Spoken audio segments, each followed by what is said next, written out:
La teoría fisiocracia. Entre los autores destacados de esta obra tenemos a lo que sería Francesc Costell, junto a sus obras como son La Mesa Económica de Quesnay y Los Derechos Naturales. Las ideas relevantes de estas obras entran en que la agricultura era la única rama importante para imponérsele contribuciones y por lo tanto su capital eran los impuestos que se otorgaban a las tierras. La riqueza respondía siempre al orden natural de las cosas. Esto hacía que el Estado nunca interviniera, además de que la riqueza únicamente provenía de los agricultores, ya que todos los demás oficios eran improductivos.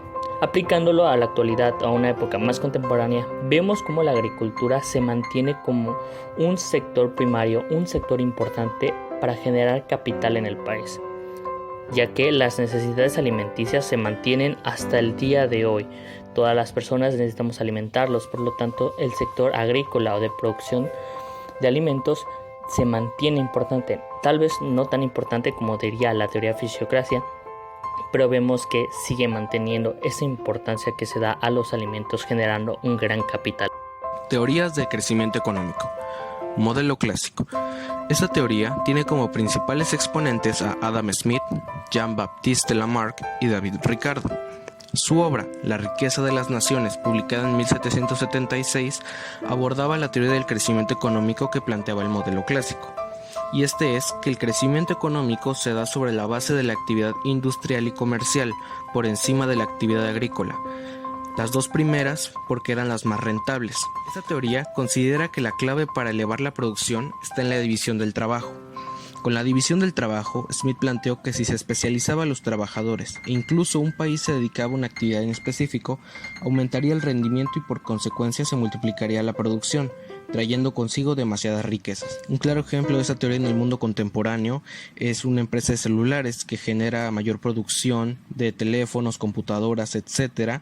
Y podemos hablar que cuenta con una tecnología innovadora, cuenta con personal capacitado, entonces se cumpliría tanto el aumento de rendimiento, el aumento de producción y las riquezas económicas para la empresa. La teoría marxista. Entre los autores destacados de esta teoría tenemos a Marx y Lenin.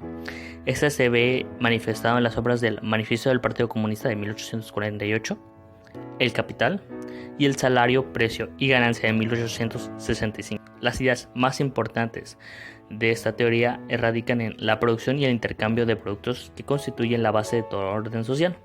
La clave de la explotación en este sistema está en el hecho de que existe una diferencia entre el salario que recibe un trabajador y el valor del producto que produce. Marx lo denomina plusvalía y busca demostrar cómo el capitalismo explota a la clase trabajadora y que esta explotación conducirá inevitablemente a su destrucción. Vemos aplicada esta teoría en el sentido de que los trabajadores que ahora vemos realmente son pagados por su fuerza de trabajo que realizan, no solo dándoles un salario, sino dando también vacaciones, abonos o hasta equipo del cual trabajan. Vemos como ahora realmente es valorado el esfuerzo de los trabajadores y se elimina la sobreexplotación que antes se daba. Modelo keynesiano.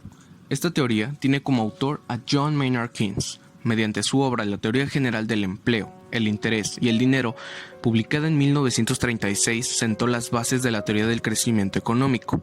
Él planteaba que una mejor y más justa distribución del ingreso lleva a un mayor crecimiento económico. La teoría de Keynes iba en contra de los economistas clásicos.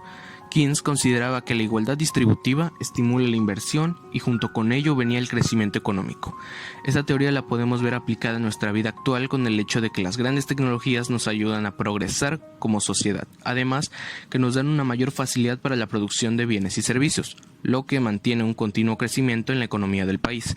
Además, vemos cómo el Estado participa en mantener un control de la economía sin intervenir mucho.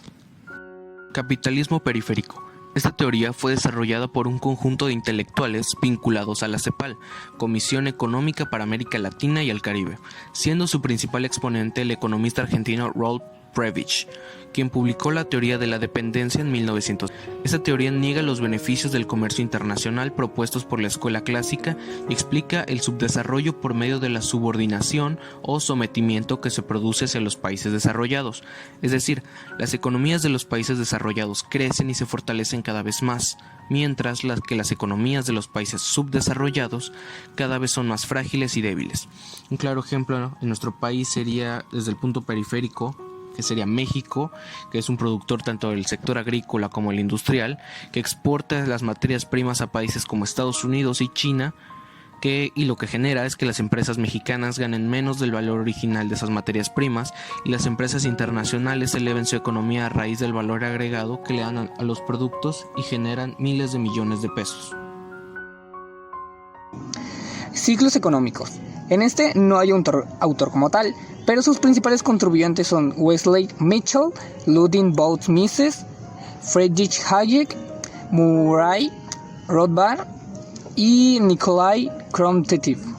Son periodos en los que se experimentan variaciones en el ritmo del crecimiento del PIB, que gráficamente se observa como las ondas con cierta regularidad y se producen de manera repetitiva a lo largo del tiempo. Cada onda corresponde a un ciclo económico. Las fases del ciclo económico son expansión. En esta fase la economía tiende a crecer. El consumo, la producción y el trabajo van en aumento. Auge. Se empieza a denotar la baja del crecimiento hasta que llega a un tope. Esto provoca que haya una sobreproducción y saturación del mercado, lo que da paso a la recesión. La activación económica se reduce. Esto a su vez conlleva una disminución del consumo que a su vez provoca una baja producción, lo cual también lleva a un mayor desempleo. Recesión es el punto máximo de la recesión, continua en el tiempo y sin previsión de mejora. Es muy difícil saber cuándo se va a llegar a este punto. Y por último tenemos la recuperación. Fase del ciclo en la economía está estancada o crece ligeramente, lo que da unos pasos que se repita el ciclo. Las clases de ciclo son ciclos cortos o Qi-Chin. Son ciclos que tienen una duración en promedio de 40 meses, no suelen llegar a la depresión. Ciclos medios o de juglar.